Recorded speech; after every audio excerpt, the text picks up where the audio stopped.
Bonjour à tous, il est 18 h, vous êtes sur 8 Mont-Blanc, merci de nous rejoindre pour un nouveau JT à la une de ce mercredi 12 octobre.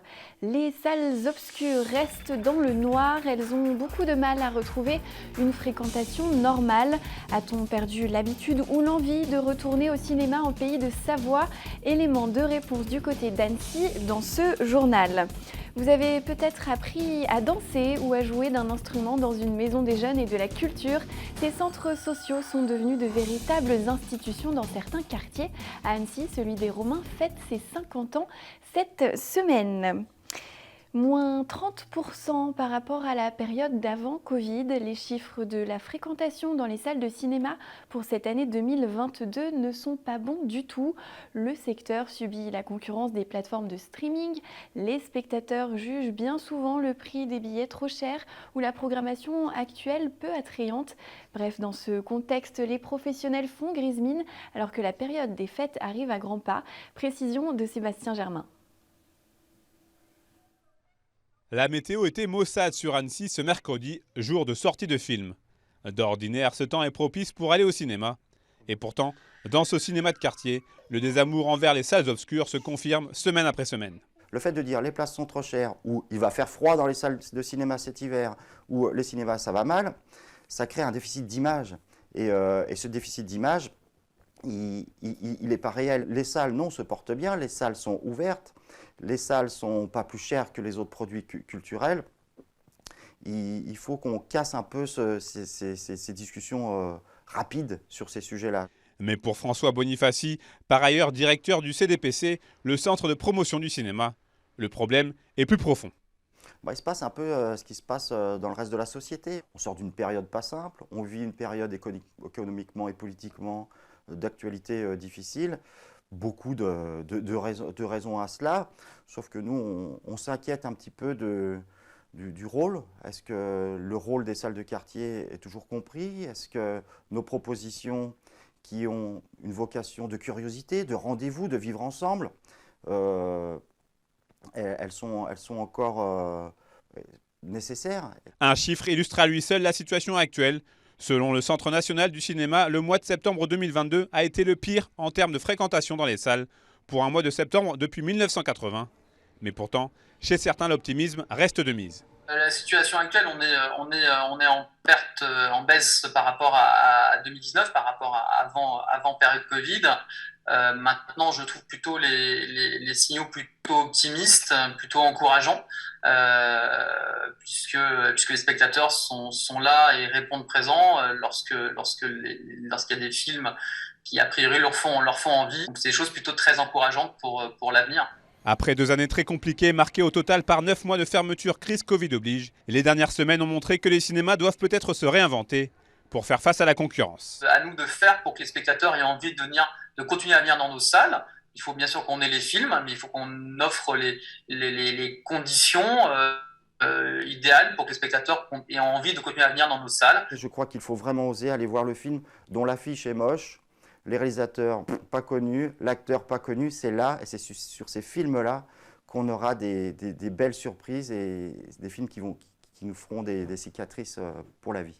En plus de ces films moins connus, il y a néanmoins fort à parier que la sortie du très attendu deuxième opus d'Avatar, prévu le 14 décembre prochain, donnera une tendance concernant la fréquentation des cinémas pour les mois à venir. Le 40e congrès des réserves naturelles françaises a lieu en ce moment dans le bassin annécien. Plusieurs centaines d'acteurs de la préservation de la nature sont ainsi réunis sur les bords du lac cette semaine. Ils partagent des connaissances, des processus et des données sur ces lieux reconnus et à la biodiversité protégée. Ce mercredi, des petits groupes d'observateurs ont mené des visites de terrain. Emmanuel Jaude les a suivis dans la réserve du Bout du Lac. Reportage. On dénombre aujourd'hui en France pas moins de 357 sites classés réserves naturelles. Des lieux exceptionnels de par la richesse de leur biodiversité et qu'il faut savoir aujourd'hui préserver contre les activités humaines ou le changement climatique. Pour cela, 350 représentants du réseau des réserves naturelles françaises se sont regroupés pour partager leurs connaissances malgré la déclinaison des milieux étudiés. On a un public de connaisseurs et de gestionnaires d'espaces protégés, mais qui travaillent sur des écosystèmes très différents les uns des autres. Et on a toujours des gestionnaires qui sont plus avancés sur certaines thématiques, certains sur les insectes, d'autres sur les oiseaux, sur certaines plantes, etc. Et des gestionnaires qui sont plus avancés sur ces suivis météo, etc., comme au Conservatoire d'espaces naturels de Haute-Savoie. Donc on a décidé d'organiser cette sortie pour montrer justement ce sur quoi on avait avancé, notamment sur le suivi des lacs d'altitude et le réseau Lac Sentinelle qui est un peu pionnier sur ces questions-là en fait. Donc c'est un partage autour notamment de ce réseau-là. Sur les abords de la réserve du bout du lac, il a notamment été question du suivi de la qualité de l'eau et des différents processus utilisés pour obtenir des données fiables et exploitables. Des thématiques qui sont en effet transposables pour de nombreux milieux et qui intéressent donc tout type de gestionnaire de réserve. En fait, moi qui viens du milieu marin, on pourrait se demander ce que je fais là. Mais c'était intéressant d'aller au contact des gestionnaires qui pratiquent et puis des chercheurs qui nous montrent qu'en fait c'est le même matériel qui peut être utilisé dans les océans, dans les mares ou les lacs. Et nous en milieu marin, on est souvent, ou dans beaucoup de nos réserves, on est plus à l'aise à gérer des données biologiques. Et des fois, au moment d'interpréter certaines évolutions qu'on observe, il nous manque un petit peu de ce qu'on appelle facteurs du milieu, les facteurs abiotiques. Et donc dans nos milieux marins, en tout cas dans notre réserve, nous on aimerait intégrer des suivis à plus long terme de ces facteurs abiotiques pour contextualiser les évolutions qu'on observe sur la faune et la flore.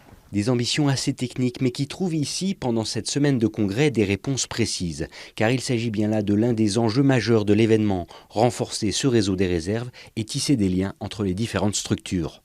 L'idée, c'est qu'ils soient capables de mettre en place un suivi de la qualité de l'eau de leur écosystème.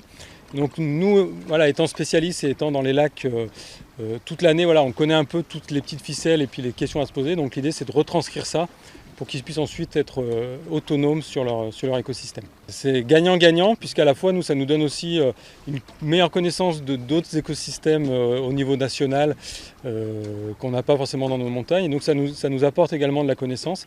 Et puis ensuite, c'est des contacts qu'on va aussi perdurer après cette journée. Donc l'idée, c'est également de continuer cette collaboration dans les années futures.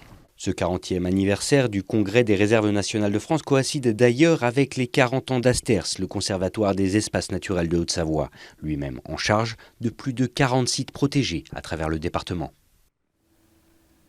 Elles sont des structures incontournables de la vie des quartiers. Les MJC ont vu le jour en 1944 en France. Celle des Romains à Annecy fête cette semaine ses 50 ans. Des soirées festives sont organisées tous les soirs pour l'occasion. Ce mardi, la culture urbaine était à l'honneur avec des démonstrations de hip-hop réalisées par de grands danseurs locaux. Nous étions sur place, regardez.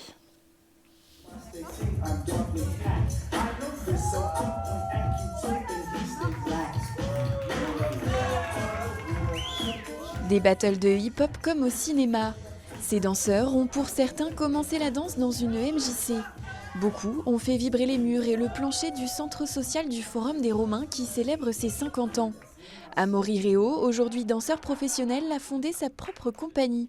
Pour y arriver, il a pu compter sur le soutien sans faille de la structure annécienne. Il y a plein de gens qui découvrent la danse là-dedans. Moi, j'ai commencé mon premier cours de danse dans une MJC. Après, j'ai très vite dansé un peu partout. Mais c'est vrai que d'un coup, c'est un endroit où se croisent différentes personnes.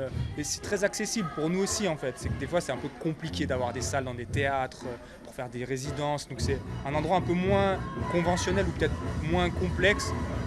C'est ça, en fait. C'est décomplexé. D'un coup, on arrive, on demande une salle. Ah ouais, on peut, des fois, on peut pas. Et puis, c'est pas très grave. Mais c'est vrai que c'est un endroit plus accessible, quoi. Les premières maisons des jeunes et de la culture ont vu le jour après la Seconde Guerre mondiale avec cet objectif de mettre à la portée du plus grand nombre le sport et la culture. Une volonté toujours appliquée ici, au centre-ville d'Annecy. C'est vrai que le mot MJC paraît un peu désuet. Le mot même éducation populaire peut faire peur, ça fait un peu côté un peu vieillot, un peu 70. Mais en fait, on n'est pas obligé de le dire pour qu'en fait on le vive. Par exemple, l'éducation populaire, elle se fait au quotidien. On n'est pas obligé de dire que c'est de l'éducation populaire pour en faire. Les MJC, j'ai l'impression que c'est la même chose. On n'est pas obligé de dire MJC pour dire on fait quelque chose pour les jeunes et pour la culture. Par contre, il faut le vivre et c'est ce qui est le plus important pour nous et c'est ce qu'on essaye de faire en tout cas au quotidien. J'ai l'impression que c'est à la cote quand même parce qu'en fait tout ce qu'on propose réussit plutôt bien en termes de non seulement de nombre de gens qui viennent nous voir, mais aussi des retours qu'on a. Parce que c'est pas que le chiffre qui compte, c'est aussi ce que les gens nous renvoient. Et quand il y a des sourires, quand il y a plein de choses qui se passent, quand on nous dit j'ai vécu ici, pas loin, et pourtant ça me rappelle des choses, et je suis content de revenir, et c'est toute ma jeunesse, ou c'est tout mon moment de parent que j'ai vécu grâce à vous. J'allais dire, voilà, on a réussi. Après, les gens font ce qu'ils veulent. Mais nous, en tout cas, quand on a des retours comme ça, c'est gagné. Une chose est sûre, la fête continuera toute la semaine à la MJC des Romains pour marquer dignement cette moitié de siècle de culture et de solidarité. Les yeux se tournent lentement mais sûrement vers l'hiver et la saison de ski. Et Lucas Ruch n'a décidément pas chômé à Paris lors de la présentation des équipes de France de ski. Il a interviewé pour nous la nouvelle star mondiale du biathlon, Quentin Fillon-Maillet, vainqueur du gros globe de cristal de sa discipline et quintuple médaillé au dernier JO. Le biathlète jurassien va entamer un nouvel hiver avec ce statut de superstar. On l'écoute. La saison dernière, c'est ce podium individuel sur 25 courses, je crois, et dont 10 victoires. Donc c'est très élevé, mais je peux toujours.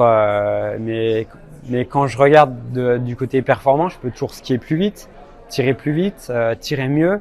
Et c'est plutôt de cette façon-là que j'aborde cet hiver-là, en me disant ok, ben voilà, je fais face à certaines problématiques en ski, en tir.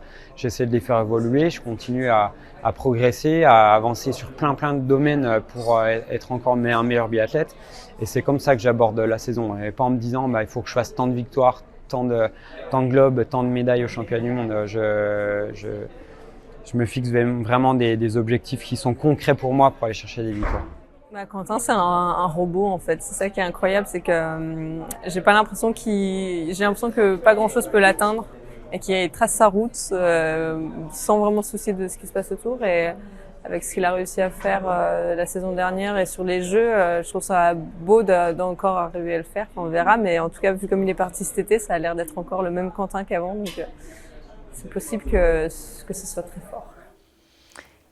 Et c'est ainsi que s'achève ce journal. Dans un instant, Thierry Paul me fait la pluie et le beau temps sur 8 Mont-Blanc. Emmanuel Jaude s'intéresse ensuite au festival de films Aventure Nature Autrement de Passy dans l'aparté de la Rédac. Ce jeudi, vous retrouverez Sébastien Germain pour un nouveau JT. Je vous dis quant à moi à très bientôt sur 8 Mont-Blanc. Prenez bien soin de vous et belle soirée.